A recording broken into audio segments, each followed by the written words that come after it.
Hello and welcome, people who look at themselves like question marks and riddles and problems of some kind or other.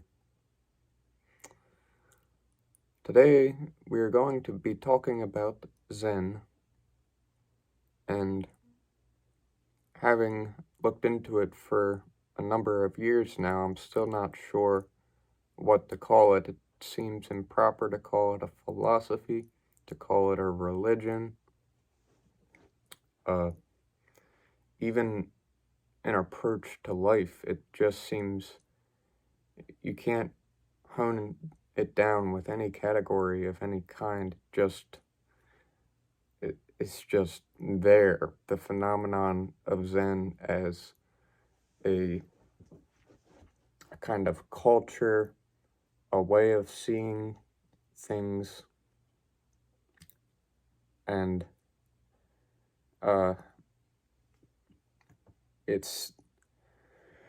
there's no skeleton to it. It doesn't really have a specific structure. It's not very rich symbolically. There's no supernatural qualities to it, but rather, on the contrary, it just seems perfectly natural from the bottom up. Everything about it is, if it condones principle of any kind, it is naturalness, or there's a recurring word in Alan Watts' The Way of Zen, spontaneity, one of my favorite words in English. Zen, whatever it is, seems to give primacy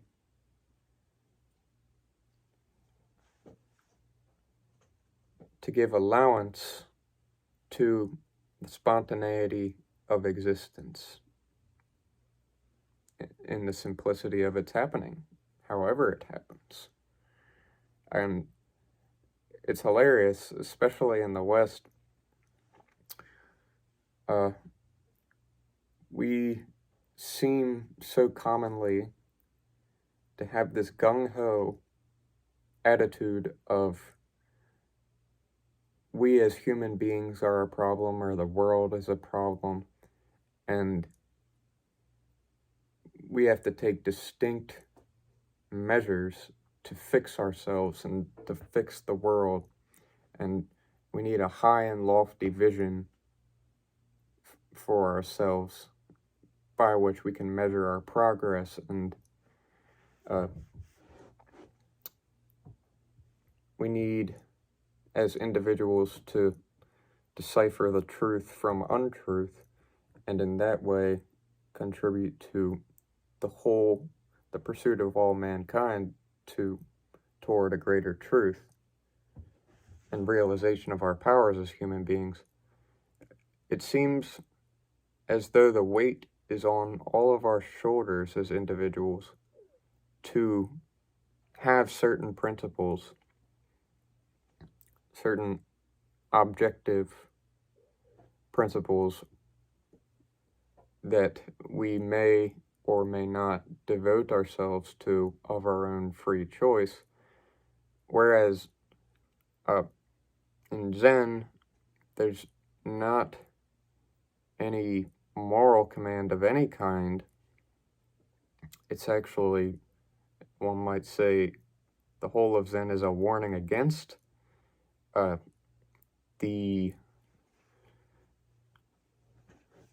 would you say?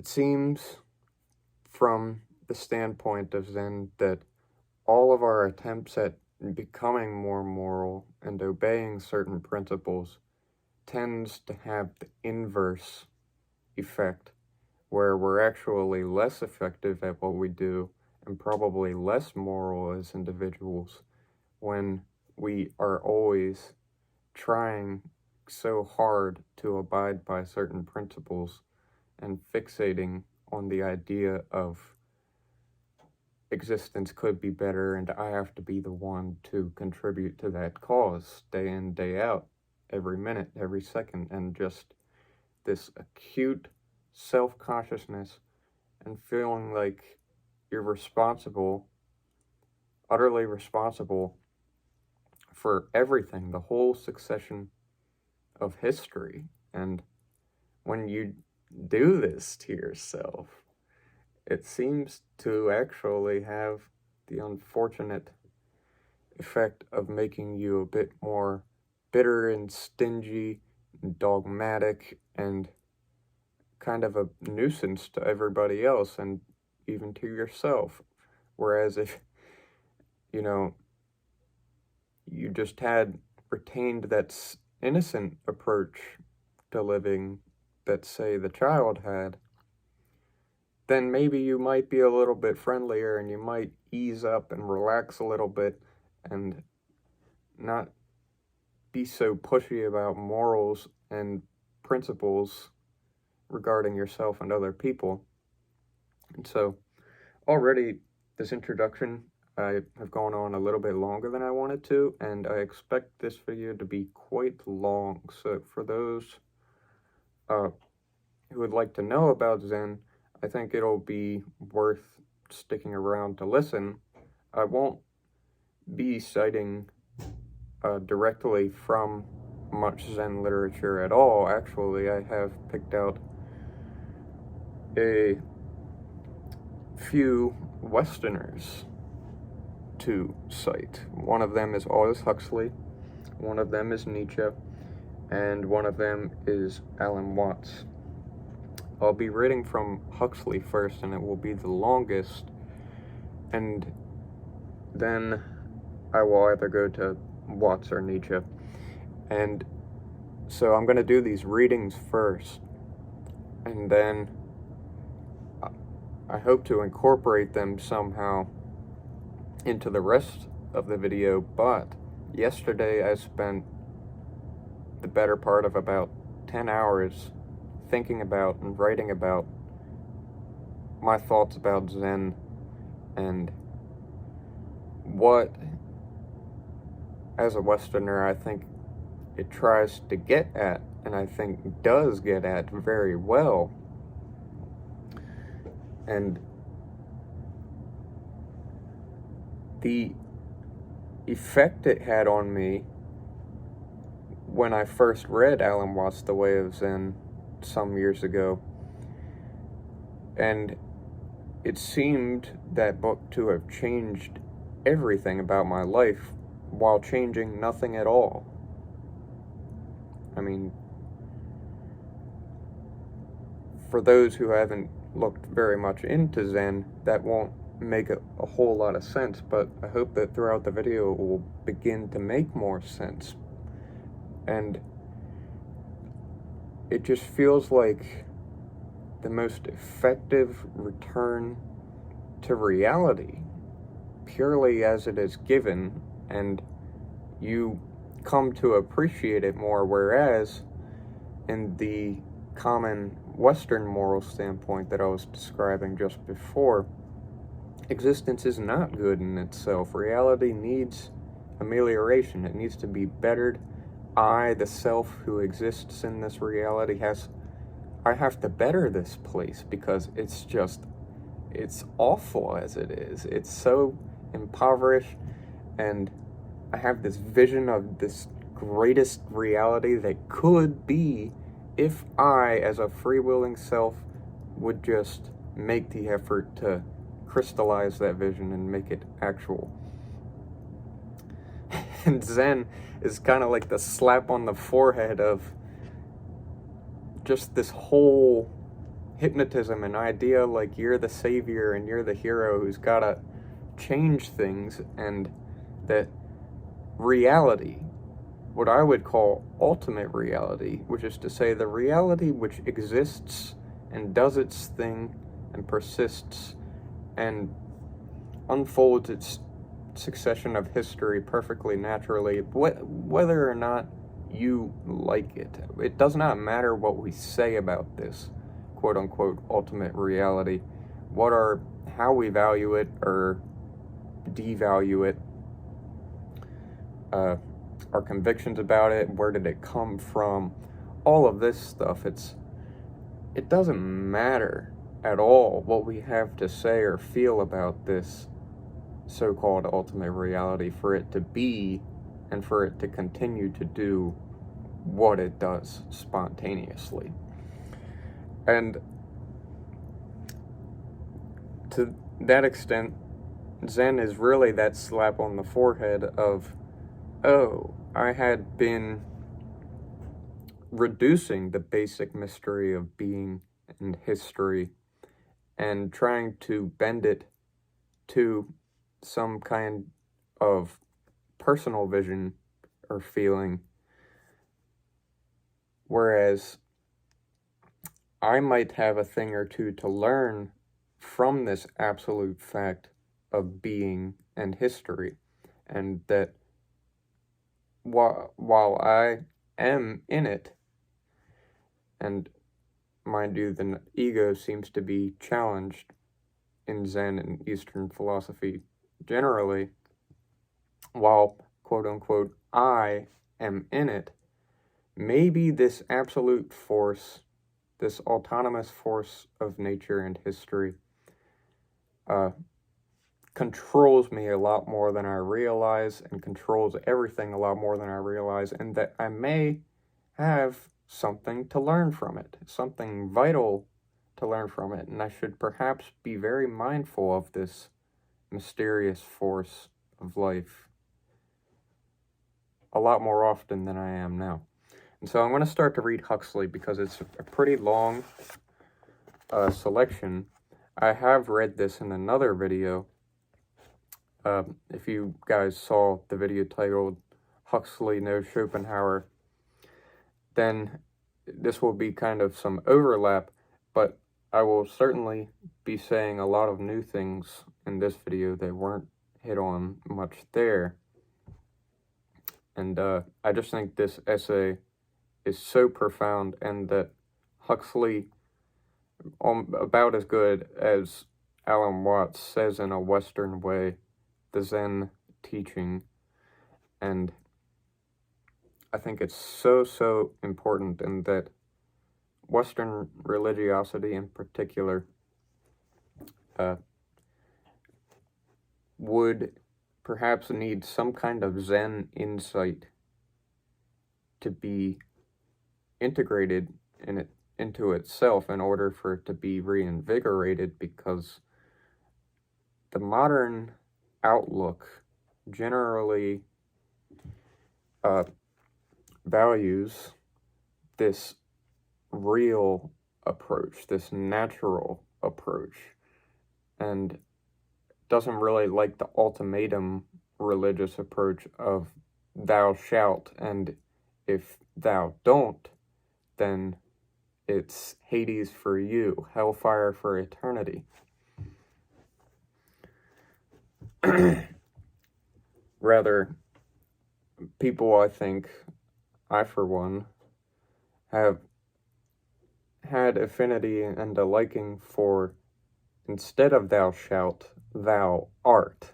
What is that short aphorism? Thou art that.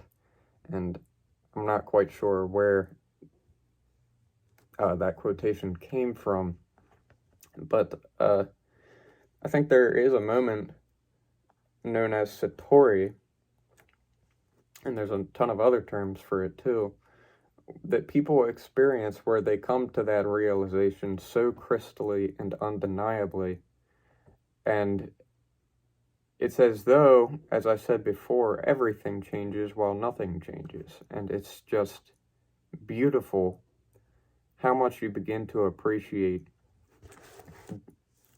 this life, which beforehand you had devalued, underestimated, and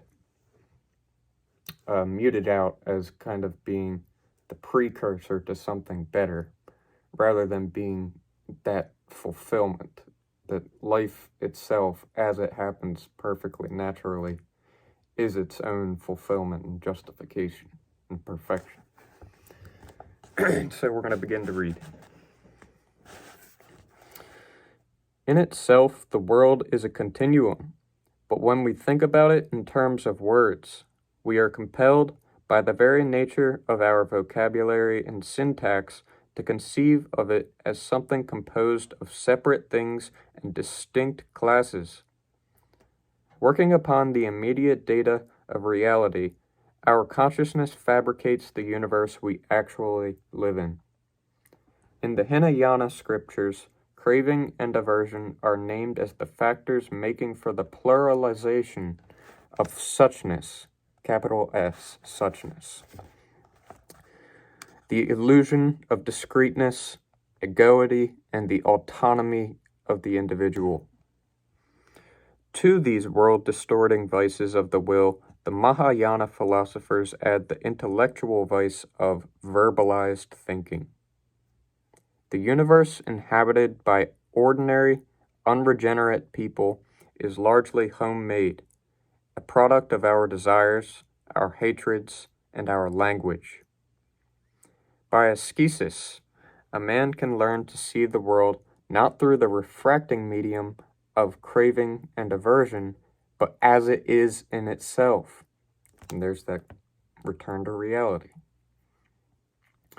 Blessed are the pure in heart, for they shall see God. By meditation, he can bypass language, bypass it at last so completely that his individual consciousness, deverbalized, becomes one with the unitary consciousness of suchness. And he's about to speak of a Zen koan here. I won't be citing koans today. I can provide a link in a description to a good website which has a lot of koans. And if you don't know what a Zen koan is, then he describes it quite well right here. In meditation, according to the methods of Zen, deverbalization of consciousness is achieved through the curious device of the koan. The koan is a paradoxical, even a nonsensical, proposition or question, upon which the mind is concentrated until, utterly thwarted by the impossibility of making sense out of a paralogism, it breaks through into a sudden realization beyond verbalized thinking. There exists another kind of awareness of another kind of reality. And a paralogism, para and logos, beyond reason or words, the intellect. The Zen koan is a kind of allegory or a riddle or a story, and it's told to somebody who is trying to,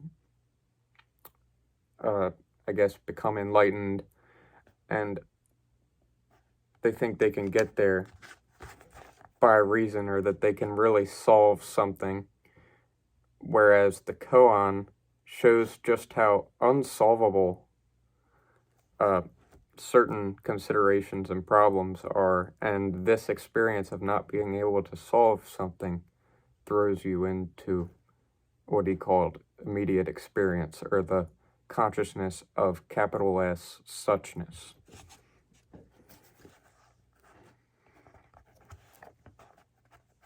Here he gives a very short, but I think effective definition of Buddhism.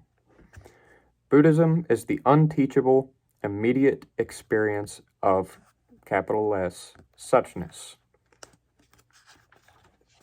And I don't know if you can say it more succinctly than that.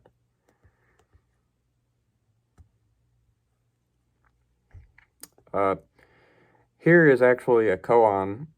I'm not going to read the whole thing, but there are just a few lines that I think speak to a certain distinctly Zen truth. Yesterday you said yes. Why do you say no today? It was yes yesterday, but it is no today, replied the master. On hearing these words, Kaku was suddenly enlightened. Yeah. It's yesterday and today see different truths, I guess, and that speaks to the spontaneity. Any verbal formula, even a formula which correctly expresses the facts, can become, for the mind that takes it too seriously and idolatrously, worships it as though it were the reality symbolized by the words, an obstacle in the way of an immediate experience. To a Zen Buddhist, the idea that a man can be saved by giving assent to the propositions contained in a creed would seem the wildest, the most unrealistic, and dangerous of fancies. Hardly less fantastic in his eyes would seem the idea that high feelings can lead to enlightenment, that emotional experiences, however strong and vivid, are the same as, or even remotely analogous to, the experience of S, suchness. Zen, says Sokayan, is a religion of tranquility. It is not a religion which arouses emotion, causing tears to well from our eyes, or stirring us to shout aloud the name of God. When the soul and the mind meet in a perpendicular line, so to speak, in that moment complete unity between the universe and the self will be realized. Strong emotions, however lofty, tend to emphasize and strengthen the fatal illusion of the ego, which it is the whole aim and purpose of religion to transcend. Buddha taught that there is no ego either in man or in Dharma. The term Dharma in this case denotes nature and all the manifestations of nature. There is no ego in anything. Thus, what is known as the two kinds of non-ego means that there is no ego in man and no ego in things. From metaphysics, Sokayan passes to ethics. According to his faith of non-ego, he asks, how can we act in daily life? This is one of the great questions. The flower has no ego. In the spring, it blooms. In the autumn, it dies. The stream has no ego within it. The wind blows and waves appear. The riverbed drops abruptly and there is a waterfall. We ourselves must really feel these things within ourselves. We must realize by our own experience how this non-ego functions within us.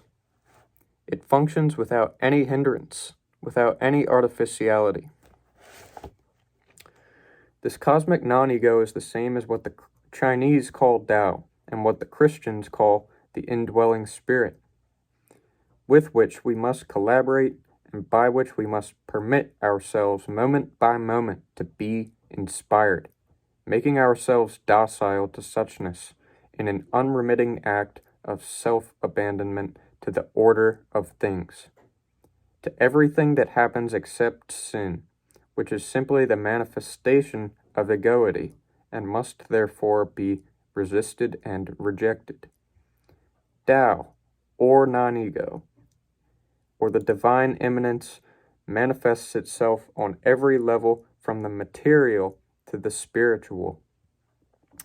Deprived of that physiological intelligence which governs the vegetative functions of the body, and through whose agency the conscious will is translated into action, lacking the aid of what may be called animal grace, we could not live at all. Moreover, it is a matter of experience that the more the ego's superficial consciousness interferes with the workings of the animal grace, the sicker we become, and the worse we perform all acts requiring a high degree of psychophysical coordination.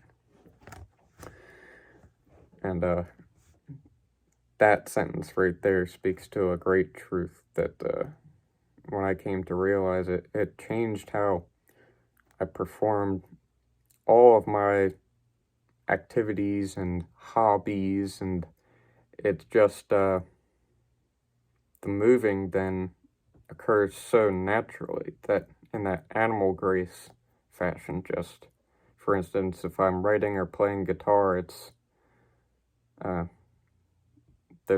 not really, there's no sense that I, as an individual, am writing, but that the cosmic non-ego or the animal grace is just doing its thing through me, and I think it's a beautiful experience. The emotions connected with craving and aversion impair the normal functioning of the organs and lead, in the long run, to disease. Similar emotions and the strain which arises from the desire for success prevent us from achieving the highest proficiency not only in such complex activities as dancing, making music, playing games, doing any kind of highly skilled work, but also in such natural psychophysical activities as seeing and hearing. Empirically, it has been found that malfunctioning of the organs can be corrected and proficiency in acts of skill increased by inhibition of strain and negative emotions. If the conscious mind can be trained to inhibit its own self-regarding activities, if it can be persuaded to let go and give up its straining for success, the cosmic non-ego, the Tao that is immanent in all of us, can be relied upon to do what has to be done with something like infallibility.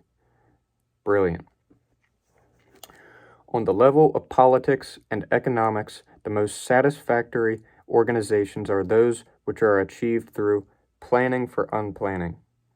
Analogously, on the psychophysical levels, health and maximum proficiency are achieved by using the conscious mind to plan its collaboration and its subordination to that immanent order of things, which is beyond the scope of our personal planning, and with whose workings our busy little ego can only interfere. Animal grace precedes self-consciousness, and is something which man shares with all other living beings. Spiritual grace lies beyond self-consciousness, and only rational beings are capable of cooperating with it. Self-consciousness is the indispensable means to enlightenment. At the same time, it is the greatest obstacle in the way, not only of the spiritual grace which brings enlightenment, but also of the animal grace, without which our bodies cannot function efficiently or even retain their life. The order of things is such that no one has ever got anything for nothing. All progress has to be paid for. Precisely because he has advanced beyond the animal level to the point where, through self-consciousness, he can achieve enlightenment, man is also capable, through that same self-consciousness, of achieving physical degeneration and spiritual perdition.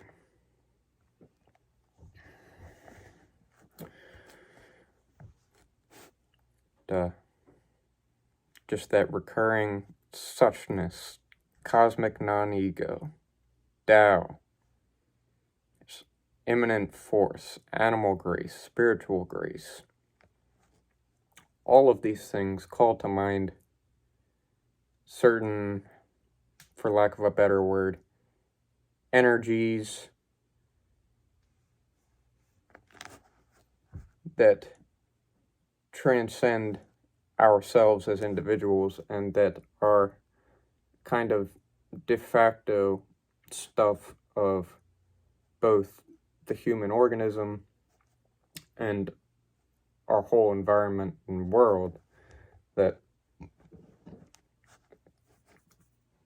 if you think it is you who causes the earth to rotate around the sun and for day to ensue and night to befall us, that you as an individual direct life cycles there, and you are the one that changes the seasons. Moreover, you're the one who directs your digestive system, your circulatory system, even your thoughts and what occurs to your consciousness spontaneously. I think only a naive view of things can really believe this, that I am the director of all of these things which anybody with any sense at all can recognize to be totally beyond our personal will, and to be autonomous movements and cycles and processes which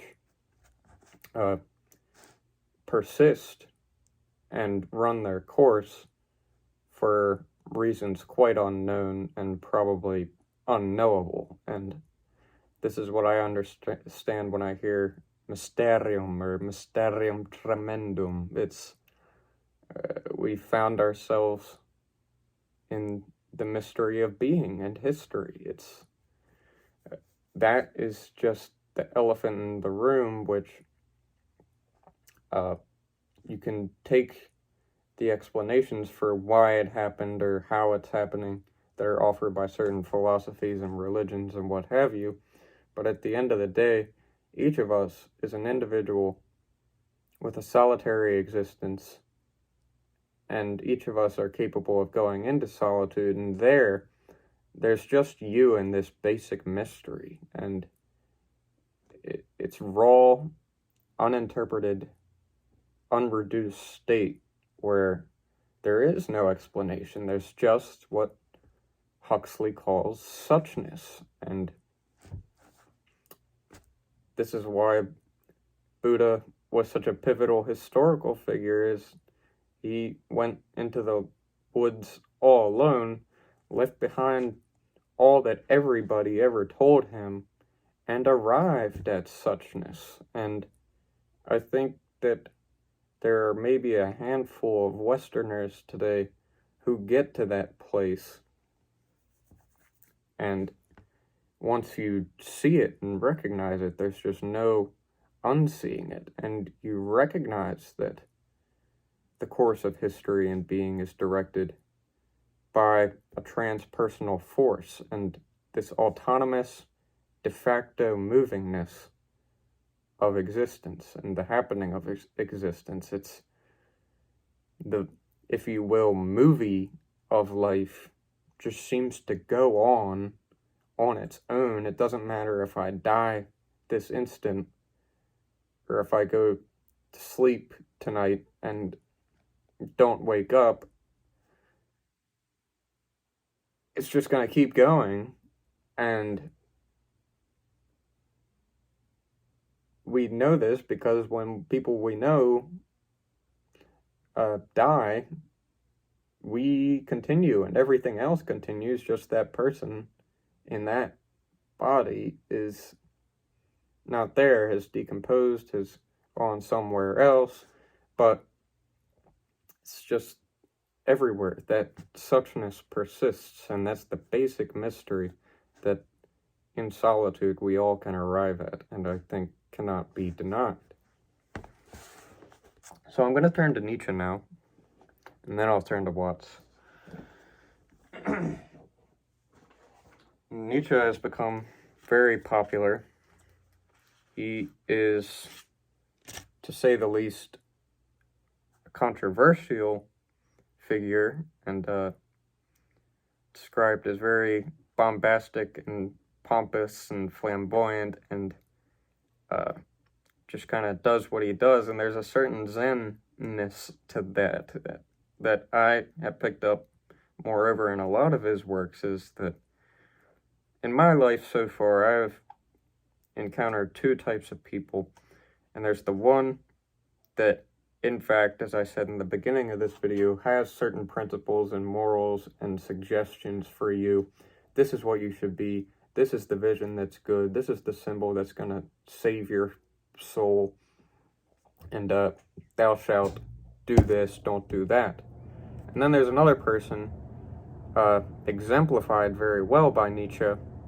He might even be one of the greatest examples of this type of person, who leaves you alone and says, don't follow me. I don't have principles for you. I found myself in this mystery of life just like yourself, but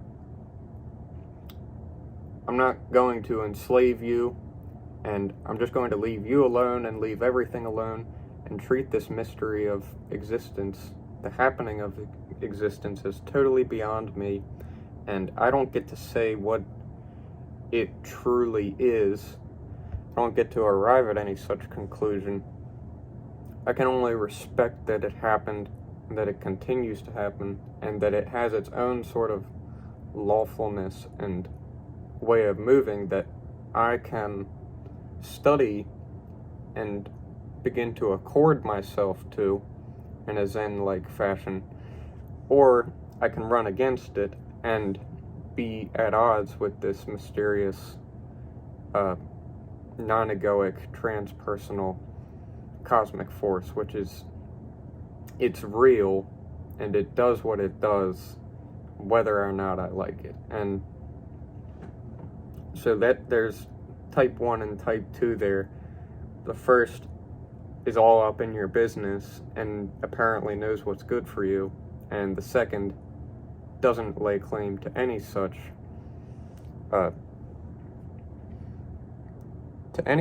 thing. That the idea that one knows what another person should be doing, as though you had seen through that person's eyes and experienced what they have experienced, and it's just absurd. And I tend to respect type 2 more, the people who leave you alone and leave the mystery of existence alone and don't try and pretend that it's some solved riddle, but as it were, leave the genie's bottle open, which I think Nietzsche does. And I want to read this passage from Die Fröhliche Wissenschaft, the gay science, and I think it speaks very well to the insight of the Tao, the non-egoic cosmic force, ultimate reality, the absolute force of history. Yesterday I thought of all of these different variations of how to say this, and I think they all say the same thing, is that reality is what it is, and it has its own way of behaving, its own spontaneity, if you will, whether or not we like it. And there's a way of awakening to this fact, and of awakening that you are not excluded from this ultimate reality, and that it behaves in you in its distinct way, no less than in anyone or anything else. And that people sometimes wind up in therapy because they have failed to awaken to this insight of, I am riding on the shoulders of a force much larger than myself. All of history, everybody around me, my whole environment rests on this absolute and mysterious force, which does what it does. And if I'm in therapy, perhaps this force has been behaving in me in such a way that it's been hard for me to look at and to come to accept. It's brought some bitter and distasteful sorts of feelings in me that I don't like and would prefer not to have ever experienced. Thus, I wind up in therapy, and a therapist, in as much as he is a good one, should bring the patient to a descriptive state of observation where you can look at the emotions that ail you, you can look at the situations that you're having problems with from, so to say, a scientific eye, a cold and even, not a cold, but a calm and even and sort of sober point of view, where I can look at myself as a person who's found himself in a predicament and a troubling situation. This happens to everybody.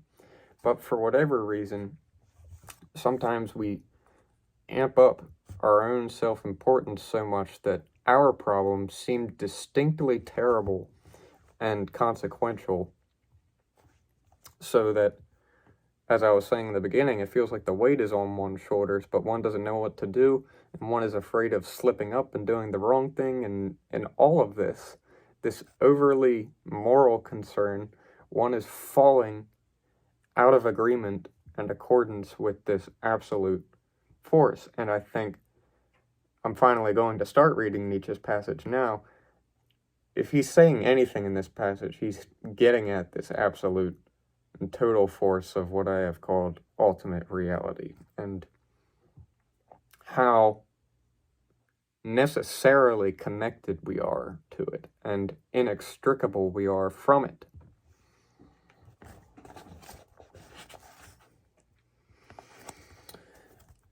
Passage is titled Will and Wave. It's in Book 4, The Gay Science, section 310. How greedily this wave approaches, as if it were after something. How it crawls with terrifying haste into the inmost nooks of this labyrinthine cliff. It seems that it is trying to anticipate someone. It seems that something of value, high value, must be hidden there. And now it comes back, a little more slowly, but still quite white with excitement. Is it disappointed?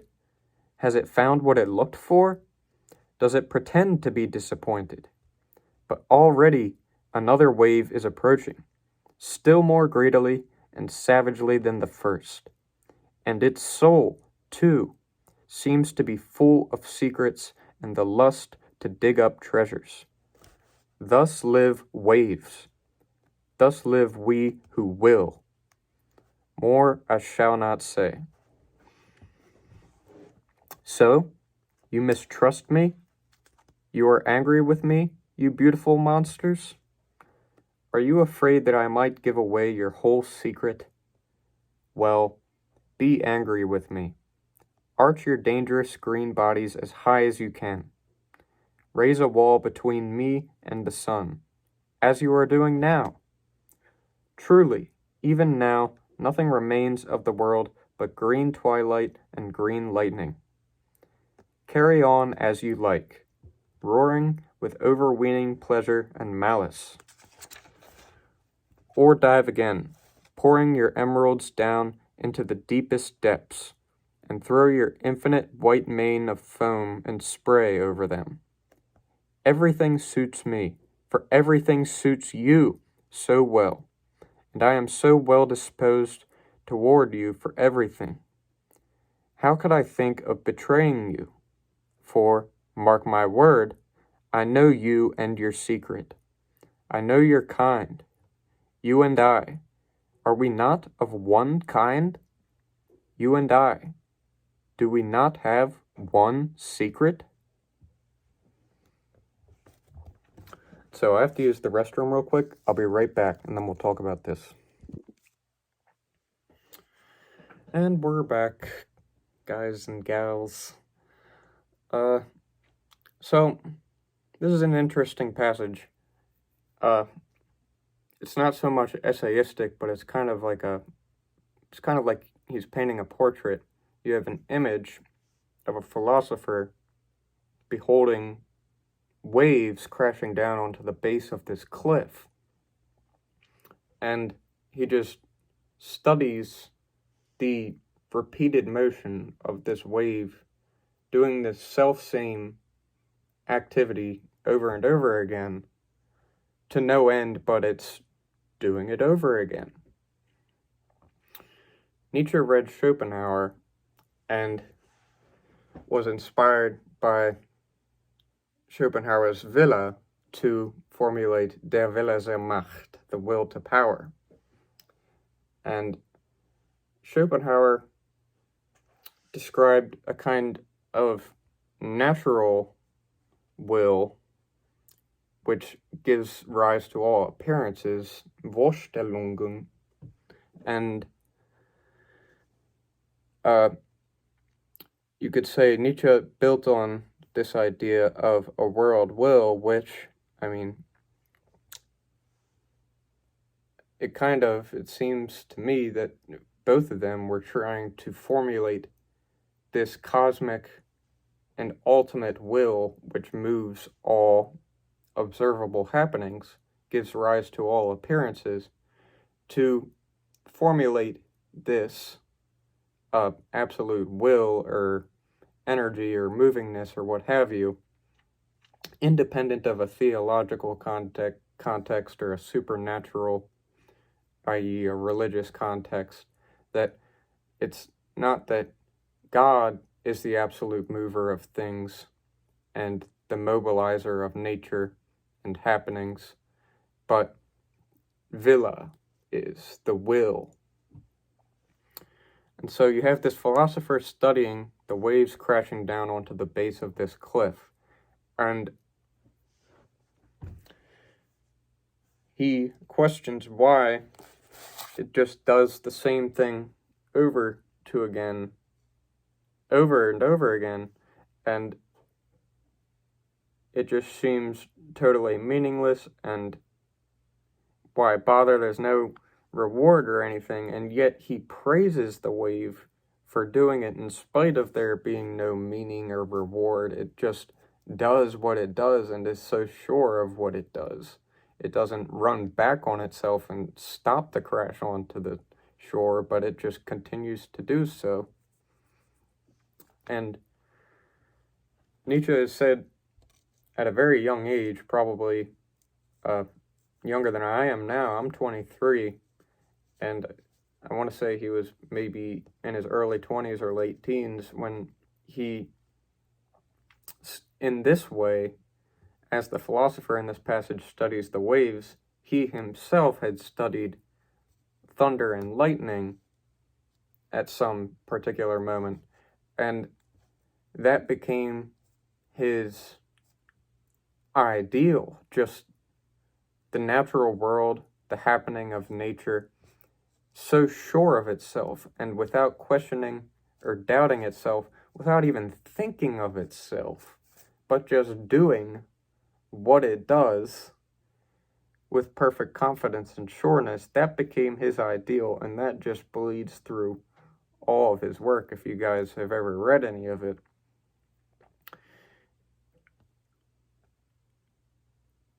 He was such a pivotal figure because that is so much against what Western ideology and morality has been hitherto, that rather we should be checking our natural tendency, we should be subjugating it to the will of some other, some authority, some other agency or organization or person who knows what principles are right for you and for history and are absolutely right and good.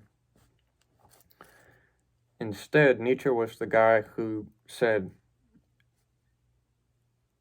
take everything that other people say to you cum grano salis, with a grain of salt. That people, as much as they will say that they know what is good for you and for everybody, and what is true, all of us, if we are true philosophers and, if you will, Buddhists after the Buddha, all of us are capable of entering into solitude and just arriving at the naked fact of being in the spontaneous way that it happens. And to that extent, Nietzsche's writings were quite Eastern, that inasmuch as we can experience or know anything of truth, it's not by what other people have said and the tricks of language that they have practiced, but something totally prior, way more fundamental than that, i.e. nature, and the basic fact that nature happened at all, and that it has its own kind of lawfulness and continuation of happening in certain ways. And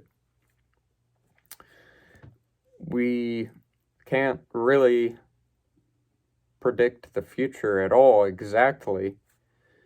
We hear of prophets who foretell the happening of certain catastrophes in the future, and they get the structure and outline right, and that's pretty impressive. But to say that we can predict what's going to happen even in the next moment with perfect exactitude and precision is just, it's utterly naive. It's impossible. We cannot do it. And so you could say then that there's a necessary spontaneity to existence and how we experience it. And Nietzsche, as much as the students of Zen, and I would expand it to the Tao as well, or to any person or people who hold what I would consider the only true religious attitude, which is that it's just the recognition that our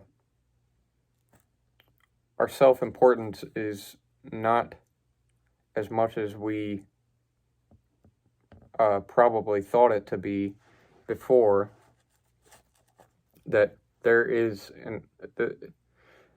I feel like I'm just saying it over and over again, reality is prior to ourselves, and we have to be subordinate to it, that we have to take notice of it and learn from it and try to study it and connect with it the best we can, but that we ultimately don't get to decide the chain of history. It happens as it happens, and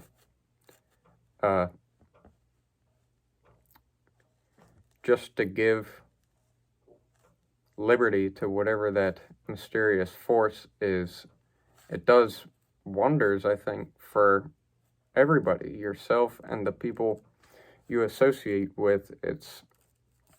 I think that's the moment of self-acceptance, and the acceptance of life altogether is just to have arrived at that basic consideration that things happen, we have experiences, we can't predict what's going to happen the next moment, and you can stock up as many principles as you like and try to make the happening of your experience flow more smoothly that way, but in the end, it's just going to happen however it happens, and there's a need, I think, for a kind of surrender to that. So I'm going to read quickly from Mr. Alan Watts' The Way of Zen. I just have a couple of very short passages,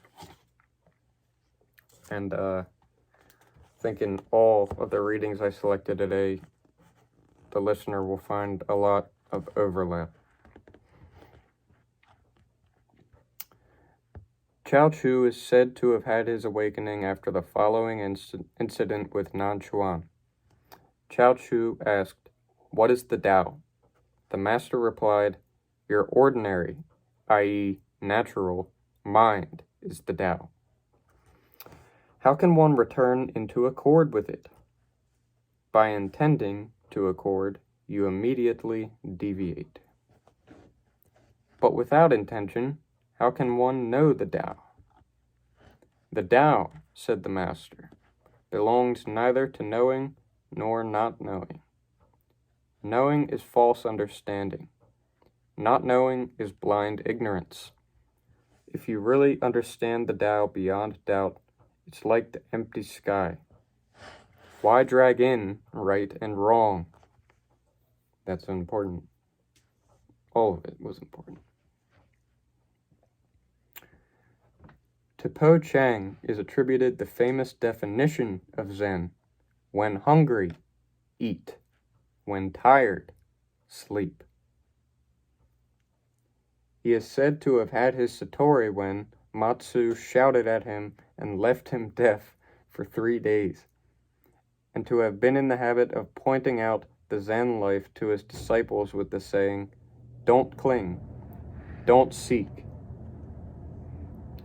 For when asked about seeking for the Buddha nature, he answered, "It's much like riding an ox in search of the ox."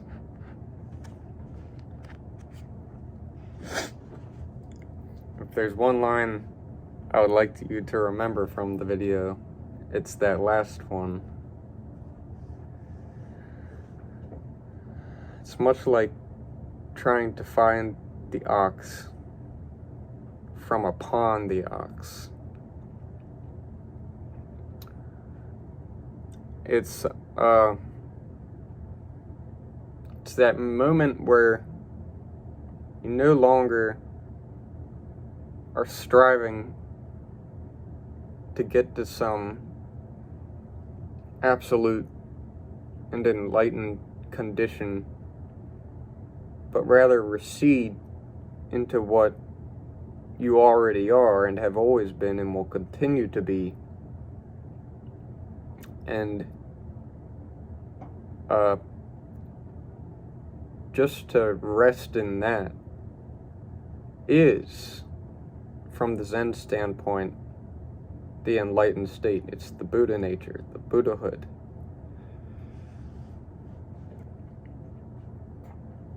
That it's very easy,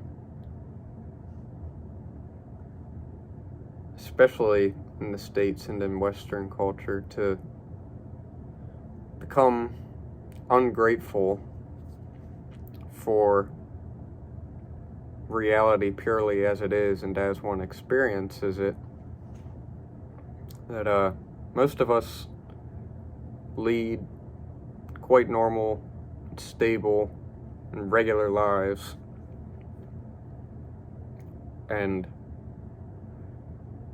we maybe try and populate our days with a bunch of pleasures and exciting activities and all of these things to get our daily dose of pleasure and fulfillment. Whereas with Zen, that fulfillment is found in all of your emotions, in everything you do, and you don't have to change anything about your routine at all. You don't have to have any particular thoughts or concepts that you like. You don't have to be attached to any moral principles. But like thunder, or like the wave, like the changing of seasons and the passing of days, you just migrate calmly and confidently through life, having started to know what it is, and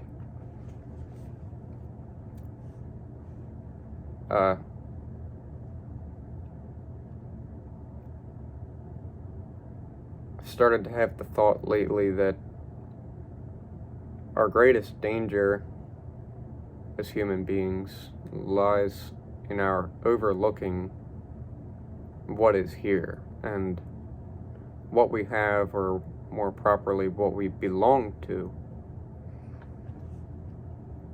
And the so-called Buddha nature is the most self-evident mode of being and state of things, that it requires no effort to change anything at all.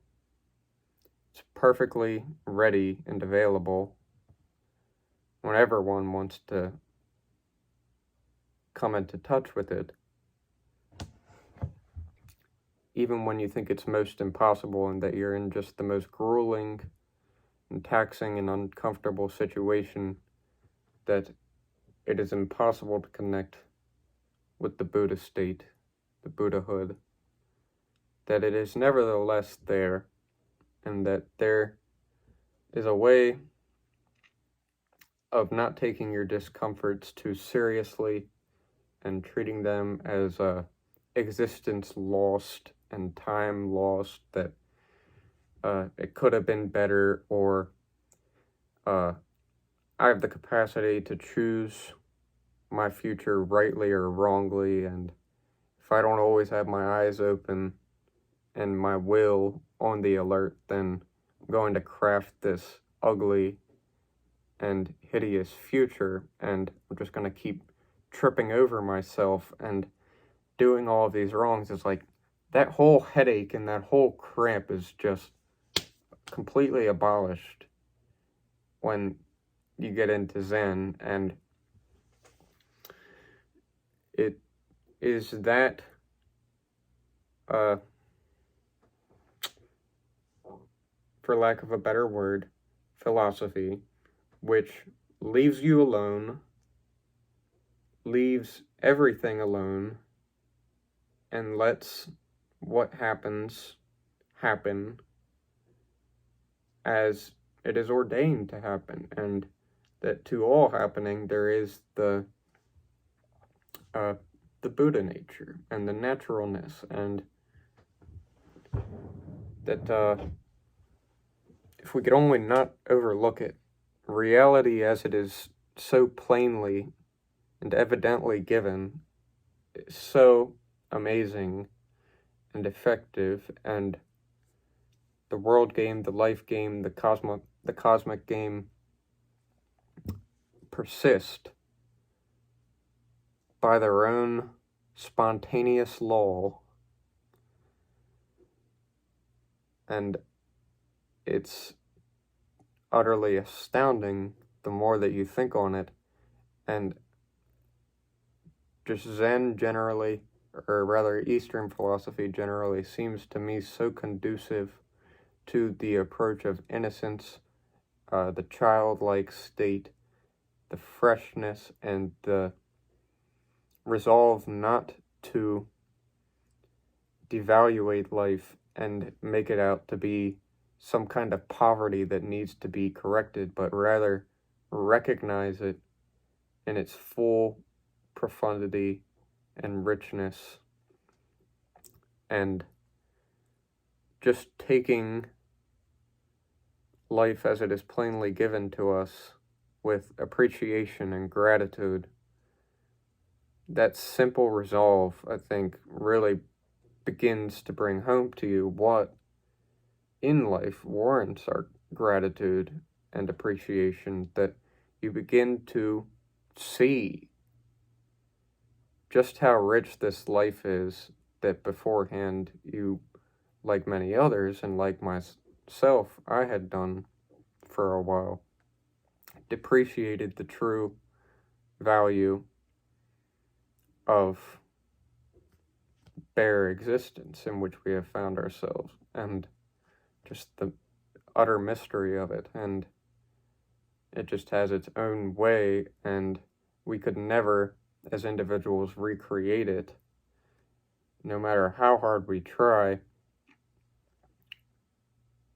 Just, it's unbelievable, and I'm not sure what else to say, but I'm very appreciative of Zen and how much it ridded me of the terrible conviction that all humans will ever do is tell you what's right for you, and that they've got the right idea of perfection for you to pursue day in and day out, but rather it just leaves you perfectly alone and just says everything's okay, and you do you in the same way that the weather does the weather, and trees do trees, and all of these natural phenomena which just have their own unspeakable law, irreducible law.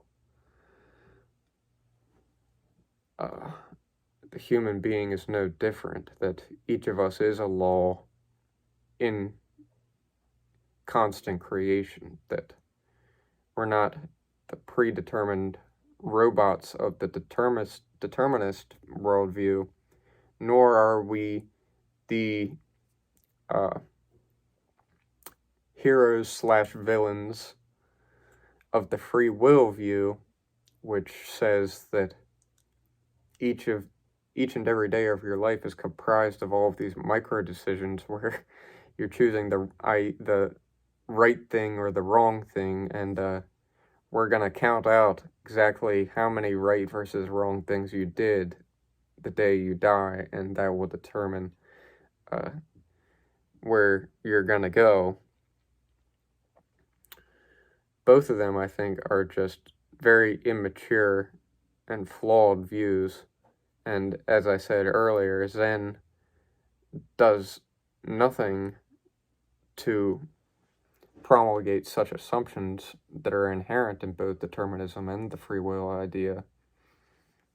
But, as I said earlier, leaves the genie's bottle open, doesn't try to reduce given reality, but just leaves it alone and reveres it, respects it as something ultimate and beyond ourselves, and which has its own pervasive law.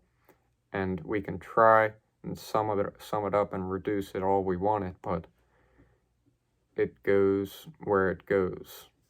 And so I'm going to end it there. Thanks, guys.